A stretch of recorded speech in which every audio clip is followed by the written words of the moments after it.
Hello મિત્રો, previous લેક્ચરમાં આપણે જોયું હતું કે ટ્રાન્સમિશન, જનરેશન અને ડિસ્ટ્રીબ્યુશનનો બેઝિક લેઆઉટ જે હતો એના વિશે આપણે માહિતી મેળવી હતી.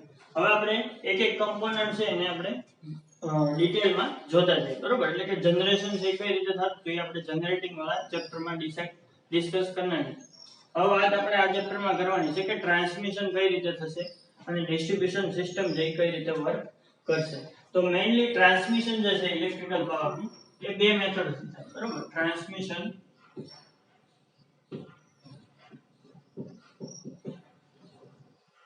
બે મેથડ થી થાય, એસી સિસ્ટમ અને ડીસી સિસ્ટમ.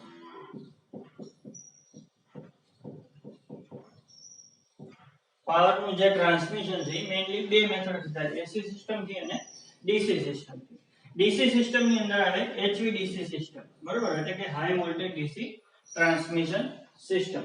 પણ આપણે ઇન્ડિયામાં મેઇનલી છે એસી ટ્રાન્સમિશન સિસ્ટમનો મુખ્યત્વે ઉપયોગ થાય છે. એટલે કે બધો પાવર જે છે એ એસી ની મદદથી આપણે એસી સિસ્ટમની મદદથી ટ્રાન્સમિટ કરીએ છીએ. પણ ગુજરાતની અંદર જે કચ્છની અંદર મુન્દ્રા છે, અદાણી થર્મલ પાવર પ્લાન્ટ, ત્યાં આગળ એચવીડીસી ટ્રાન્સમિશન સિસ્ટમ યુઝ કરેલી છે, બરોબર? 400 કેવી એચવીડીસી ટ્રાન્સમિશન લાઈન થી મુન્દ્રા પાવર પ્લાન્ટ ની અંદર છે, હરિયાણા બાજુ જાય છે. એટલે કે કચ્છ થી હરિયાણા સુધીની લાઈન છે.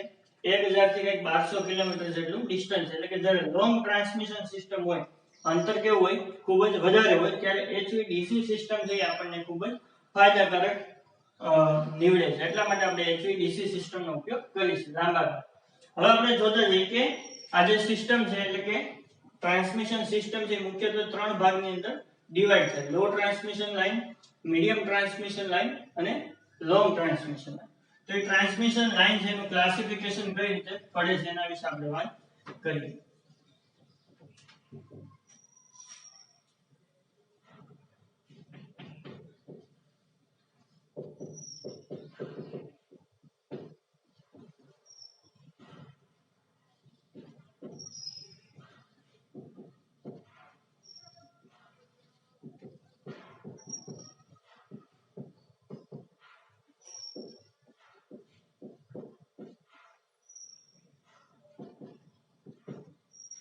બરોબર, લો ટ્રાન્સમિશન અથવા તો શોર્ટ ટ્રાન્સમિશન લાઈન.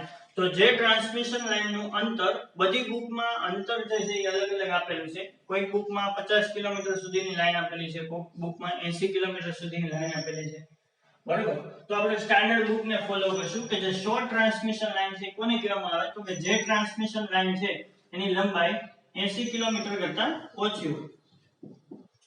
જે ટ્રાન્સમિશન લાઈનની લંબાઈ 80 કિલોમીટર કરતા ઓછી હોય અને વોલ્ટેજ છે 20 કિલોવોલ્ટ કરતા ઓછા હોય.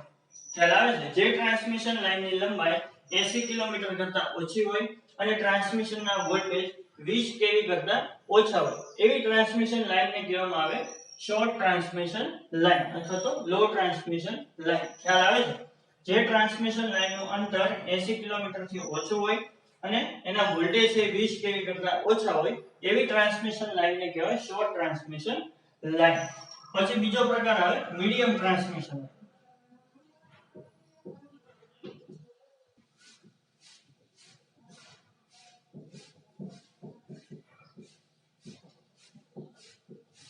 બરોબર, મીડિયમ ટ્રાન્સમિશન લાઈન. તો કે જે ટ્રાન્સમિશન લાઈનની લંબાઈ 80 કિલોમીટર થી 150 કિલોમીટર સુધીની હોય. જે ટ્રાન્સમિશન લાઈનની લંબાઈ 80 કિલોમીટર થી લઈ અને 150 કિલોમીટરની અંદર હોય અને વોલ્ટેજ 20 કેવી થી 100 કેવી જેટલા હોય, તેને મીડિયમ ટ્રાન્સમિશન લાઈન સિસ્ટમ કહેવામાં આવે છે, બરોબર? જે ટ્રાન્સમિશન લાઈનની લંબાઈ 80 કિલોમીટર થી 150 કિલોમીટરની વચ્ચે હોય અને ટ્રાન્સમિશનના વોલ્ટેજ છે 20 કેવી થી 100 કેવી ની વચ્ચે હોય, તો એવી ટ્રાન્સમિશન લાઈનને કહેવાય મીડિયમ ટ્રાન્સમિશન લાઈન. અને થર્ડ ટાઈપ આવે છે લોંગ ટ્રાન્સમિશન લાઈન.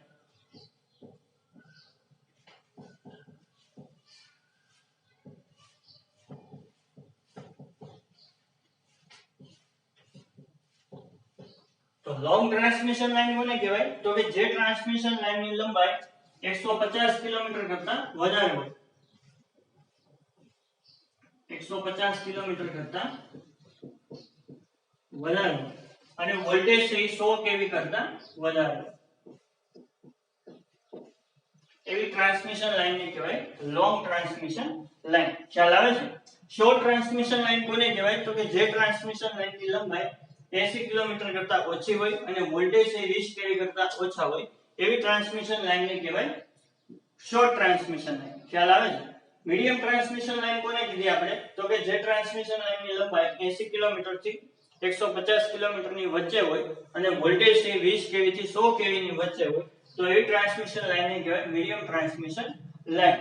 અને લોંગ ટ્રાન્સમિશન લાઈન કોને કહેવાય? તો કે જેની લંબાઈ છે 150 કિલોમીટર કરતા વધારે હોય અને વોલ્ટેજ છે 100 કેવી કરતા વધારે હોય તો એવી ટ્રાન્સમિશન લાઈન ને કહેવાય લોંગ ટ્રાન્સમિશન લાઈન. હવે વાત કરીએ આપણે કે ટ્રાન્સમિશન લાઈન આપણે જ્યારે ઇરેક્ટ કરી ત્યારે મુખ્યત્વે એના કેટલા કમ્પોનન્ટ છે તો એની અંદર કઈ કઈ વસ્તુ છે એફેક્ટ કરે છે. બરાબર?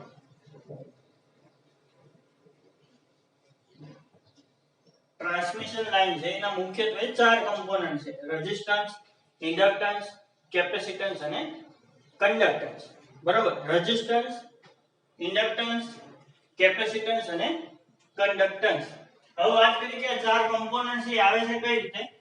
તો કે તમને ખ્યાલ છે ટ્રાન્સમિશન લાઈન છે, ધારો કે આ 3 ફેઝ આપણી ટ્રાન્સમિશન લાઈન છે.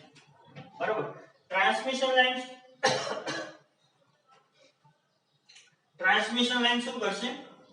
તો કે જનરેટિંગ સ્ટેશન થી રિસીવિંગ એન્ડ સબસ્ટેશન સુધી પાવર ને ફ્લો કરાવે છે. ખ્યાલ આવે છે?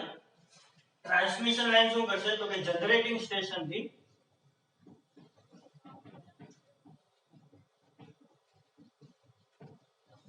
રિસીવિંગ એન્ડ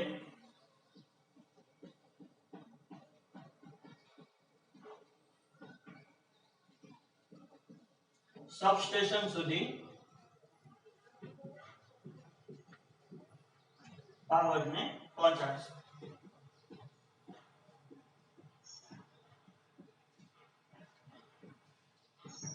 ખ્યાલ આવે છે? ટ્રાન્સમિશન લાઈન જનરેટિંગ સ્ટેશન થી રિસીવિંગ એન્ડ સબસ્ટેશન એટલે કે જે સબસ્ટેશન 66 કેવી ના છે કે 11 કેવી નું આપણું પોલ માઉન્ટ કે ટ્રાન્સફોર્મર છે ત્યાં સુધી પાવર પહોંચાડે ત્યાં આગળ જે લગાડવામાં આવે એને કહેવાય ટ્રાન્સમિશન લાઈન. હવે ટ્રાન્સમિશન લાઈન છે કોઈ પણ કન્ડક્ટિવ મટીરીયલ ની બનેલી હોય. ખ્યાલ આવે છે? ટ્રાન્સમિશન લાઈન શેની બનેલી હશે? કંડક્ટર. ટ્રાન્સમિશન લાઈન શું છે? એક કંડક્ટર છે. તો કોઈ પણ કંડક્ટર હશે તો આપણે વાત કરી હતી કે કોઈ પણ કન્ડક્ટિવ મટીરીયલ હોય તો એની પોતાની એક પ્રોપર્ટી હોય. એટલે કે કોઈ પણ મટીરીયલ છે શુદ્ધ હશે નહીં, એની અંદર થોડીક એવી ઇમ્પ્યોરિટી અશુદ્ધિ એડ થયેલી હશે. એના કારણે શું થશે? તો કે જે કંડક્ટર છે એની અંદરથી પસાર થતા વિદ્યુત પ્રવાહનું વહનનો વિરોધ કરશે. બરોબર? એટલે કે રેઝિસ્ટન્સ આવશે. બરોબર? કોઈ પણ કન્ડક્ટિવ મટીરીયલ હોય તો એનો પોતાનો એક રેઝિસ્ટન્સ, એટલે ટ્રાન્સમિશન લાઈન હશે તો એમાં શું હશે? એનો પોતાનો રેઝિસ્ટન્સ હશે. ખ્યાલ આવે છે? ટ્રાન્સમિશન લાઈનનો પોતાનો રેઝિસ્ટન્સ હશે કારણ કે કંડક્ટર મટીરીયલની બનેલી છે. અહીંયા સુધી ખ્યાલ આવે છે? હવે વાત કરીએ આપણે કે ઇન્ડક્ટર છે ટ્રાન્સમિશન લાઈનની અંદર કઈ રીતે આવે છે. બરોબર? ઇન્ડક્ટર છે ટ્રાન્સમિશન લાઈનમાં કઈ રીતે આવે? તો ટ્રાન્સમિશન લાઈન છે તો એ કંડક્ટરમાં છે આ રીતે કરંટ પસાર થતો હશે, IR, IY અને IB, RY અને B ત્રણથી. બરોબર? તો કોઈ પણ કંડક્ટર હોય એમાંથી આપણે વિદ્યુત પ્રવાહનું વહન કરી તો જમણા હાથના અંગૂઠાના નિયમ પ્રમાણે શું થાય? તો કે જો અંગૂઠો કરંટની દિશા બતાવતો હશે તો કરંટની કંડક્ટરની આજુબાજુ છે એક ચુંબકીય ફ્લક્સ ઉત્પન્ન થશે. ખ્યાલ આવે છે? ચુંબકીય ફ્લક્સ ઉત્પન્ન થશે રાઈટ હેન્ડ કર્વ રૂલ પ્રમાણે. તો ટ્રાન્સમિશન લાઈનનો વાહક છે એની અંદરથી આપણે વિદ્યુત પ્રવાહનું વહન કરીએ છીએ તો ટ્રાન્સમિશન લાઈનના કંડક્ટરની આજુબાજુ આવી રીતે કંઈક ફ્લક્સ ઉત્પન્ન થશે. બરોબર? ફ્લક્સ ઉત્પન્ન થશે. આ ફ્લક્સની કિંમત કોના ઉપર આધાર રાખે? તો કે કરંટ ઉપર. બરોબર? ફ્લક્સ છે કોના ઉપર આધાર રાખે છે? ફ્લક્સ ફાઈની કિંમત કોના ઉપર આધાર રાખે? તો કે કરંટની કિંમત ઉપર આધાર રાખે. તો આપણે એવું કહી શકીએ કે I ચલે છે Q ફાઈ. બરોબર? I ચલે છે ફાઈ એટલે કે જો કરંટની કિંમત વધારે હશે તો ફ્લક્સની કિંમત પણ કેવી હશે? વધારે હશે. ખ્યાલ આવે છે? જો કરંટની કિંમત વધારે હશે તો ફ્લક્સની કિંમત પણ કેવી હશે? વધારે હશે. ખ્યાલ આવે છે? તો આપણે આ ચલે છે ની નિશાની કાઢવી હોય, આ ચલે છે ની નિશાની મારે કાઢી નાખવી હોય તો કોઈ એક કોન્સ્ટન્ટ ને મૂકવો પડે, કોઈ એક અચળ ને મૂકવો પડે. ખ્યાલ આવે છે? આ ચલે છે ની નિશાની મારે કાઢી નાખવી હોય તો કોઈ પણ એક કોન્સ્ટન્ટ ને મૂકવો પડે.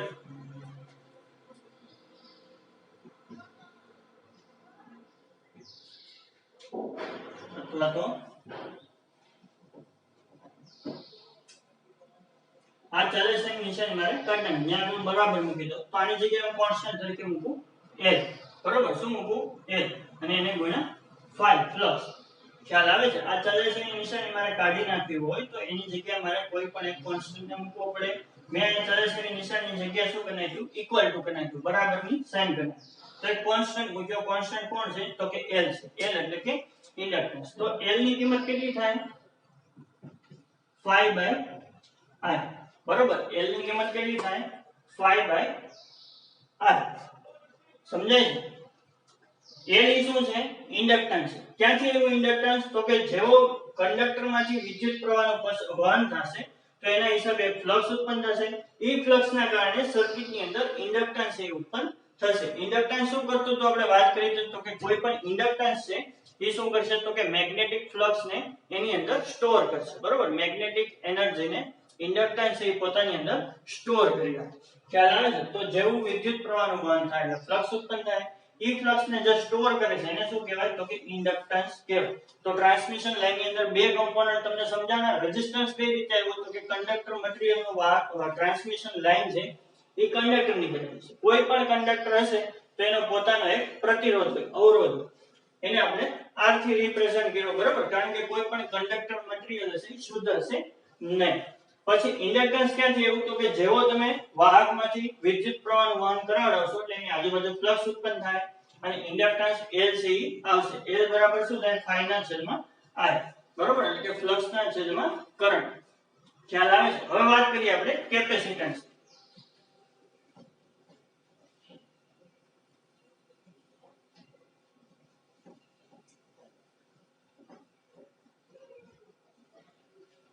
હવે વાત કરીએ આપણે કેપેસિટન્સ. કે કેપેસિટન્સ એ ટ્રાન્સમિશન લાઈનમાં કઈ રીતે આવે છે? તો તમને ખ્યાલ હશે કે ટ્રાન્સમિશન લાઈન છે આ ગ્રાઉન્ડ લેવલ થી, ગ્રાઉન્ડ એટલે કે જમીનના લેવલ થી અમુક ઊંચાઈ રાખેલી. બરોબર, ટ્રાન્સમિશન લાઈન છે જમીનના લેવલ થી આ ગ્રાઉન્ડ છે અમુક અંતરે રાખેલી હશે.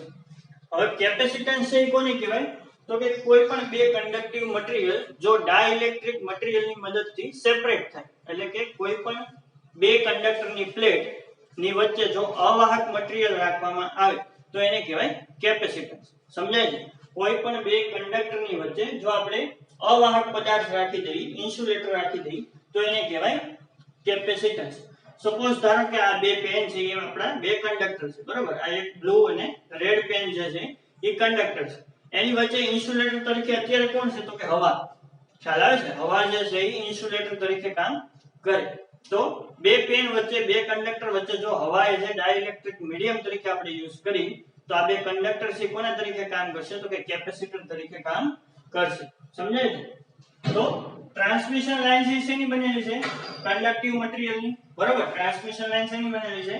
કંડક્ટિવ મટીરીયલ. ધારો કે આપણી પાસે R, Y અને B એવા ત્રણ ફેઝ છે. તો ત્રણેય ફેઝ વચ્ચે શું થશે? કેપેસિટન્સ બનશે. કઈ રીતે બનશે તો કે ટ્રાન્સમિશન લાઈનના જે કંડક્ટર છે એ ત્રણેય કેવા છે? વાહકના બનેલા છે. વચ્ચે ઇન્સ્યુલેટર તરીકે કોણ છે તો કે વાતાવરણની હવા છે. બરોબર, ઓવરહેડ ટ્રાન્સમિશન લાઈનમાં ઇન્સ્યુલેટર તરીકે અહીં કોણ હશે? એર હશે, એટલે કે હવા હશે. તો ત્રણેય કંડક્ટરની વચ્ચે શું થાય? કેપેસિટન્સ બનશે.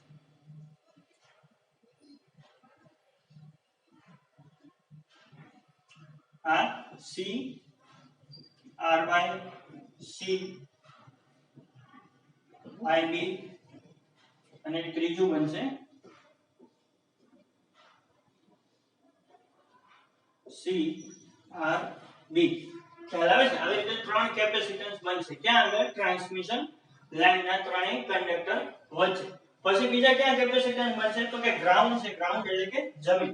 તો જમીન છે એક ચાર્જ સ્ટોરેજ ડિવાઇસ છે. બરોબર, જમીન છે એ શું છે? ચાર્જ સ્ટોરેજ ડિવાઇસ છે. જમીનની અંદર ઇક્વલ માત્રામાં એટલે કે સરખા પ્રમાણમાં પોઝિટિવ અને નેગેટિવ ચાર્જ રહેલા છે. જમીનની અંદર ઇક્વલ માત્રામાં એટલે કે સરખા પ્રમાણમાં પોઝિટિવ અને નેગેટિવ ચાર્જ રહેલા હશે તો જમીન છે એને એઝ અ કંડક્ટર તરીકે આપણે ઉપયોગમાં લઈ શકીએ ખ્યાલ આવે છે જો કોઈ પણ કંડક્ટર છે ફોલ્ટને કારણે નીચે પડી જાય single line to ground fault થાય તો તમને ખ્યાલ હશે કે બધો કરંટ છે એ જમીનમાંથી પસાર થાય તો આપણે એવું કહી શકીએ કે જમીન છે એટલે કંડક્ટર તરીકે કામ કરે છે ખ્યાલ આવે છે અર્થિંગ સિસ્ટમ છે તો અર્થિંગ સિસ્ટમમાં પણ આપણે શું કરીએ છીએ જમીનની અંદર અર્થ વાયર છે ને દાટીએ છીએ બરોબર એટલા માટે ફોલ્ટ કરંટ છે બધો ક્યાં વહન થઈ જાય જમીનમાં ગ્રાઉન્ડ તો આપણે એવું કહી શકીએ કે જમીન છે એ પણ એક કંડક્ટર તરીકે કામ કરે છે તો જેવી રીતે ટ્રાન્સમિશન લાઇનના 3 કંડક્ટર છે એવી રીતે ગ્રાઉન્ડ જે છે ગ્રાઉન્ડ એટલે કે જમીન છે એ પણ એક કંડક્ટર તરીકે કામ કરશે તો જમીન અને ટ્રાન્સમિશન લાઇનના કંડક્ટર એ બંને વચ્ચે પણ કોણ છે હવા ઇન્સ્યુલેટર તરીકે કામ કરે છે તો આ બે વચ્ચે પણ શું થાય કેપેસિટન્સ બનશે એટલે કે કંડક્ટર અને ગ્રાઉન્ડ વચ્ચે પણ કેપેસિટન્સ બને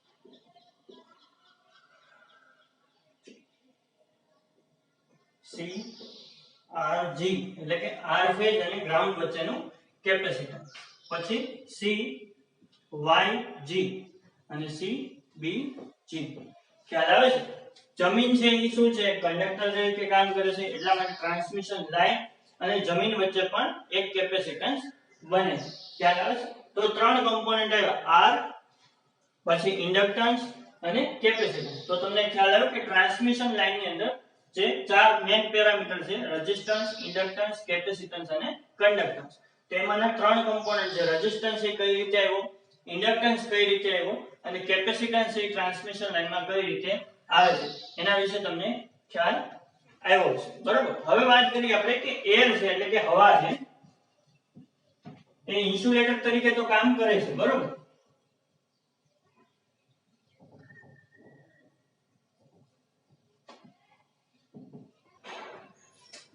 એર એઝ એ ઇન્સ્યુલેટર બરોબર તો કોઈ પણ ઇન્સ્યુલેટિંગ મટીરીયલ હશે એ આઇડિયલ નો બરોબર આઇડિયલ નો એટલે કે એ ઇન્સ્યુલેટર ની અંદર કંઈક ને કંઈક લોસ થશે ખ્યાલ આવે છે કોઈ પણ મટીરીયલ હોય એ આદર્શ હોય નહીં આઇડિયલ હોય નહીં તો એર છે એર તો એર ની અંદર પણ હું થોડું ઘણું એવું લોસ થતો એ લોસ ને આપણે રેઝિસ્ટન્સ થી દર્શાવીએ બરોબર કારણ કે રેઝિસ્ટન્સ એ શું કરે પાવર નો લોસ કરે ઇન્સ્યુલેટર ની અંદર જે લોસ થાય એને કહેવાય ડાઇલેક્ટ્રિક લોસ બરોબર ઇન્સ્યુલેટર ની અંદર જે લોસ થાય એને કહેવાય ડાઇલેક્ટ્રિક લોસ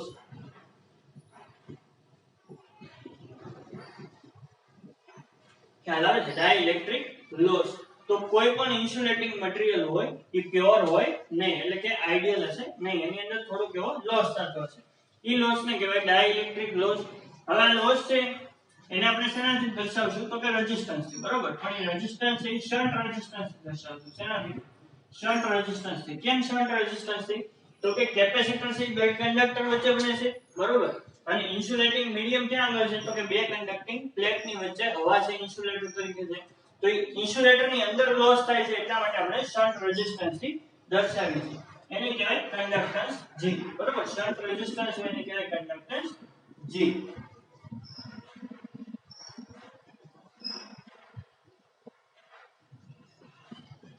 ખ્યાલ આવે શન્ટ રેઝિસ્ટન્સ ને કહેવાય કન્ડક્ટન્સ G તો તમને ખ્યાલ આવ્યો કે ટ્રાન્સમિશન લાઇન છે મુખ્યત્વે 4 પેરામીટર ઉપર આધાર રાખે રેઝિસ્ટન્સ ઇન્ડક્ટન્સ કેપેસિટન્સ અને કન્ડક્ટન્સ પણ જે કન્ડક્ટન્સ એટલે કે ડાઇલેક્ટ્રિક લોસ જે થાય છે એ કેવો છે ખૂબ જ ઓછો હશે બરોબર કન્ડક્ટન્સ ને હિસાબે ડાઇલેક્ટ્રિક જે લોસ થતો હશે ઇન્સ્યુલેટિંગ મીડિયમમાં એ કેવો છે ખૂબ જ ઓછો છે એટલા માટે આપણે ટ્રાન્સમિશન લાઇન નું જ્યારે કેલ્ક્યુલેશન આપણે વિદ્યુત સહાયકની એક્ઝામમાં નથી આવતું પણ ડિટેલમાં એનાલિસિસ કરી તો ત્યારે કન્ડક્ટન્સ ને ધ્યાનમાં લેવામાં આવતો નથી બરોબર મુખ્યત્વે 3 પેરામીટરને ધ્યાનમાં લેવામાં આવે રેઝિસ્ટન્સ ઇન્ડક્ટન્સ કેપેસિટન્સ 3 કન્ડક્ટન્સ ને ધ્યાનમાં લેવામાં આવતો નથી કારણ કે કન્ડક્ટન્સ ને કારણે જે લોસ થાય છે એ લોસ ખૂબ જ મિનિમમ હોય છે એટલા માટે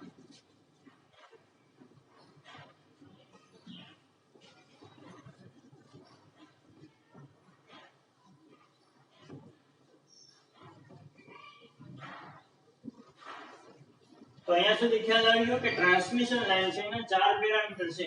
હવે વાત કરીએ આપણે કે ટ્રાન્સમિશન લાઈન છે એને આપણે ઇરેક્ટ કરવી હોય એટલે કે જનરેટિંગ સ્ટેશન છે આ જનરેટિંગ સ્ટેશન થી આપણે અહીંયા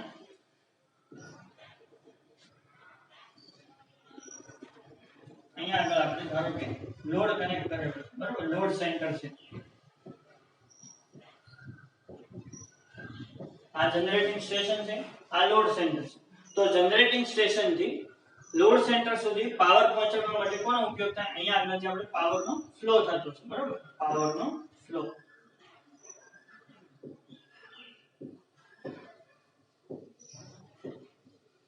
જનરેટિંગ સ્ટેશન થી લોડ સેન્ટર સુધી પાવરને પહોંચાડવાનું કામ કોણ કરે ટ્રાન્સમિશન લાઈન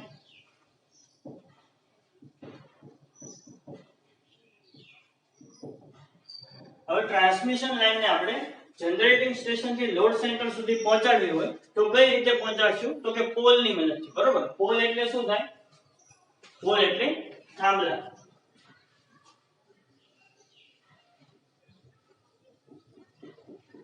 પોલ ની મદદથી આપણે જનરેટિંગ સ્ટેશન થી લોડ સેન્ટર સુધી પાવરને પહોંચાડશું ખ્યાલ આવે છે તો પોલ છે કયા પ્રકારના છે તો કે પોલ છે ઘણા બધા પ્રકારના બરોબર ટ્રાન્સમિશન પાવરને ટ્રાન્સમિટ કરવા માટે પોલ ની જરૂરિયાત પડે પોલ છે ઘણા બધા પ્રકારના આવશે પોલ કયા પ્રકારના આવશે તો કે અહીંયા આપણે ટાઇપ્સ ઓફ પોલ છે એ બતાવેલા છે આરસીસી અથવા તો PCC steel tubular pole rail pole અથવા તો એચ ટાઇપ પોલ અને સ્ટીલ ટાવર બરોબર આપણે વન બાય વન બધાને ડિસ્કસ કરી પહેલા આપણે એવું જોઈ લઈએ કે સ્પાન કોને કહેવાય બરોબર સ્પાન કોને કહેવાય તો બે ટાવર હોય બે ટાવર જે છે તો બે પોલ છે એની વચ્ચેનું જે અંતર હોય એને કહેવાય સ્પાન લેન્થ શું કહેવાય સ્પાન લેન્થ ખ્યાલ આવે છે બે ટ્રાન્સમિશનના ટાવર વચ્ચેના અંતરને સ્પાન લેન્થ કહેવામાં આવે છે ખ્યાલ આવે છે આ બે ટાવરની વચ્ચે આપણે અહીંયા આગળ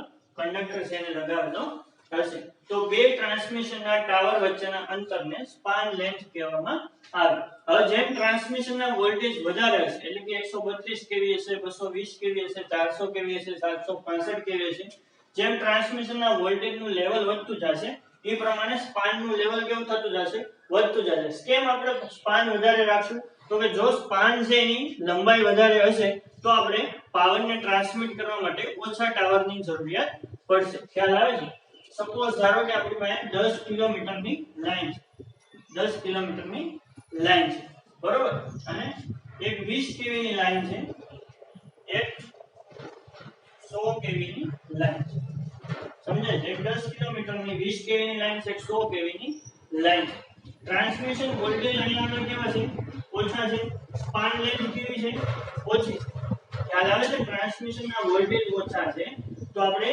નાના પોલનો ઉપયોગ કરશું અને કિલોમીટર કેટલા છે ધારો કે અહીંયા 100 કિલોમીટરની લાઈન છે વોલ્ટેજ છે કેટલા છે 20 કિલોવોલ્ટ છે એટલે કે 20 કેવી ની ટ્રાન્સમિશન લાઈન છે 100 કિલોમીટરનો ડિસ્ટન્સ છે તો સપોઝ ધારો કે બે પોલ વચ્ચેનું અંતર છે 20 મીટર જેટલું હોય બે પોલ વચ્ચેનું અંતર કેટલું રાખ્યું આપણે 20 મીટર જેટલું રાખ્યું તો ટોટલ કેટલા ટાવર જોશે તો કે 100 કિલોમીટર અહીંયા સ્પાન લેન્થ કેટલી છે 20 એટલે આપણે 5 પોલની જરૂર પડશે બરોબર ખાલી 20 કિલો વોલ્ટેજ છે અને આપણે સ્પાન લેન્થ કેવો રાખ્યો છે ઓછો રાખ્યો છે 20 મીટર જ રાખ્યો છે બે પોલ છે એને કેટલા અંતરે ફિટ કરેલા છે તો કે 20 મીટરના અંતરે આપણે ફિટ કરેલા છે 100 કિલોમીટરની લાઈન છે અને ખાલી વોલ્ટેજ પણ કેવા છે ઓછા છે તો જો સ્પાન લેન્થ આપણે ઓછી રાખશું તો ટાવરની સંખ્યા કેવી જોશે અથવા તો પોલની સંખ્યા કેવી જોશે વધારે પોલની સંખ્યા વધારે રાખશું તો પોલને ઇરેક્ટ કરવા એટલે કે પોલને આપણે જમીનમાં બેઠાડવાનો એ બધો ખર્ચો કેવો લાગે વધારે લાગે ટાવરનો ખર્ચો છે વધારે લાગે એનું મેન્ટેનન્સ કરવું પડે એની કિંમત કેવી લાગે વધારે લાગે એટલા માટે શું કરવું પડે તો કે જેમ બને એમ સ્પાન લેન્થ છે વધારે રાખવામાં આવે બરોબર એટલે કે બે ટાવર વચ્ચેનું અંતર છે બને એટલું વધારે રાખવું જોઈએ જેથી કરીને આપણે ટાવરની સંખ્યા છે કેવી જોઈએ ઓછી ટાવર અથવા તો પોલની સંખ્યા કેવી જોશે ઓછી ટાવર અથવા તો પોલની સંખ્યા ઓછી જોશે તો એના માટે ખર્ચો પણ કેવો લાગશે ઓછો લાગશે ટ્રાન્સપોર્ટેશનનો કોસ્ટ કેવો લાગશે ઓછો લાગશે ખ્યાલ આવે છે એટલા માટે આપણે સ્પાન છે એ સ્પાનને આધારે આપણે અલગ અલગ પ્રકારના પોલ છે એને ડિસ્ટ્રીબ્યુટ અથવા તો ક્લાસિફાઈ કર્યા છે, એટલે કે સ્પાન છે એની લંબાઈના આધારે પોલના અલગ અલગ પ્રકાર પાડવામાં આવ્યા છે. ખ્યાલ આવે છે? તો મેઇનલી 4 પ્રકારના પોલ છે. આરસીસી અથવા તો પીસીસી. આરસીસી નો મતલબ થાય reinforce cement concrete. Reinforce cement concrete. અને પીસીસી નું આખું નામ થાય પ્રી સ્ટ્રેસ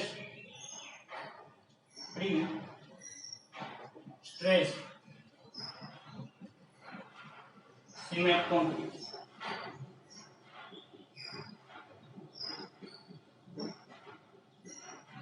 ખ્યાલ આવે છે? પીસીસી નો મતલબ થાય પ્રી સ્ટ્રેસ સિમેન્ટ કોન્ક્રીટ અને આરસીસી નો મતલબ થાય રેઇનફોર્સ સિમેન્ટ કોન્ક્રીટ.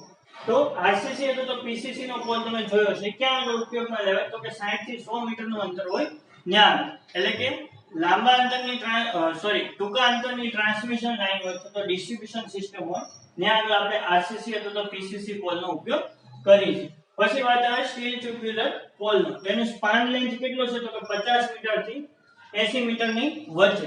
તો આવા ટ્યુબ્યુલર પોલ તમે ક્યાં જોયા છે? તો તમને ખ્યાલ હશે કે જે ટ્રાફિક સિગ્નલ અથવા તો ડિવાઈડર હોય ત્યાં આગળ સ્ટ્રીટ લાઇટ ની અંદર આપણે સ્ટીલ ટ્યુબ્યુલર પોલનો ઉપયોગ કરીએ છીએ. ખ્યાલ આવે છે? ટ્રાફિક સિગ્નલ અથવા તો સ્ટ્રીટ લાઇટ જે છે ડિવાઈડર ઉપર ત્યાં આગળ આપણે સ્ટીલ ટ્યુબ્યુલર પોલનો ઉપયોગ કરીએ છીએ. એની સ્પાન લેન્થ કેટલી છે? તો કે 50 મીટર થી 80 મીટરની વચ્ચે છે. એના પછી વાત કરીએ આપણે કે રેલ પોલ અથવા તો એચ ટાઈપ પોલ. બરોબર, એચ જેવો દેખાય છે એટલે મારે નામ પડ્યું એચ ટાઈપ પોલ અથવા તો રેલ પોલ. રેલ પોલ એટલે શું? તો કે રેલના જે પાટા હશે જૂના એનો ઉપયોગ આપણે પોલ તરીકે કરશું. ખ્યાલ આવે છે? રેલના પાટાનો ઉપયોગ આપણે પોલ તરીકે કરશું એટલે એનું નામ પડ્યું રેલ પોલ અથવા તો એચ ટાઈપ પોલ. એનો સ્પાન લેન્થ કેટલો છે? તો કે 40 થી 50 મીટરની. બરોબર, રેલ પોલ અથવા તો એચ ટાઈપ પોલ. એનો સ્પાન લેન્થ કેટલો છે? તો કે 40 મીટર થી 50 મીટરની અંદર છે, એટલે કે બે પોલ વચ્ચેનું અંતર છે 40 થી 50 મીટરની અંદર હશે. આનો ઉપયોગ ક્યાં આગળ થાય? તો કે તમે મેઇનલી જોયું છે કે ડિસ્ટ્રીબ્યુશન સિસ્ટમની અંદર આપણે રેલ પોલનો ઉપયોગ કરીએ છીએ, એટલે કે જે સ્ટ્રીટની અંદર જે ડિસ્ટ્રીબ્યુશન લાઈન છે ત્યાં આગળ રેલ પોલનો ઉપયોગ થાય. પછી વાત આવે સ્ટીલ ટાવરની. બરોબર, સ્ટીલ ટાવર છે એના બે સ્ટ્રક્ચર આવે. અહીંયા જે સ્ટ્રક્ચર છે એનું નામ છે બ્રોડ ગેજ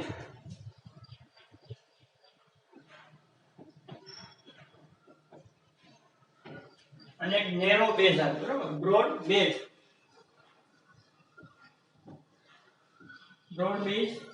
એટલે કે નીચેનો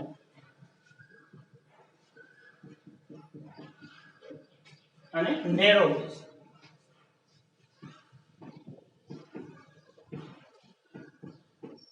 સ્ટીલ ટાવર નેરો બેઝ ની અંદર આ રીતે આમ આઈ સેક્શન નો ટાવર છે.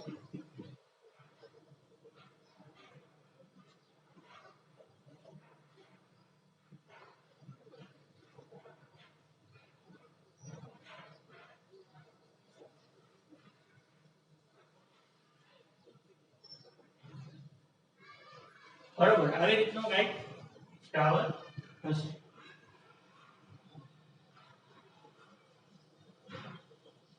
આને કહેવાય નેરો બેઝ. નેરો એટલે કે સાંકડો ભાગ હશે. બરોબર, નીચેનો જે બેઝ ભાગ છે કેવો છે? સાંકડો ભાગ છે. અને બ્રોડ બેઝ માં કેવો છે? તો કે નીચેનો જે ભાગ છે એનો બેઝ ભાગ છે કેવો છે? વાઇડ છે, એટલે કે પહોળો છે. એમાં સ્ટીલ ટાવર ની અંદર જે સ્પાન લેન્થ છે કેટલી છે? તો કે 100 મીટર થી લઈને 300 મીટરની છે, એટલે કે સૌથી વધારે સ્પાન લેન્થ કોની છે? સ્ટીલ ટાવરની છે. લેટાઇઝ સ્ટીલ સ્ટ્રક્ચરની સ્ટીલ સ્ટ્રક્ચરનો આ ટાવર છે બનેલો હશે. લેટાઇઝ સ્ટીલ સ્ટ્રક્ચર.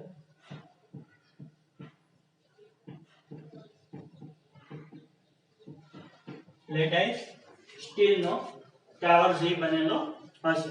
ખ્યાલ આવે છે? તો જે સ્ટીલ ટાવર છે એનો મેઇન ઉપયોગ ક્યાં થાય? તો કે ટ્રાન્સમિશન લાઇન ની અંદર થાય, એટલે કે 132 કેવી સુધીની લાઇન હશે તો નેરો બેઝ પ્રકારના સ્ટીલ ટાવરનો ઉપયોગ થાય, અને 220 કેવી કે 400 કેવીની લાઇન હશે તો બ્રોડ બેઝ પ્રકારના સ્ટીલ ટાવરનો ઉપયોગ થશે. ખ્યાલ આવે છે? એચ પોલ છે ક્યાં આગળ ઉપયોગમાં લેવાય? તો કે ડિસ્ટ્રીબ્યુશન સિસ્ટમમાં.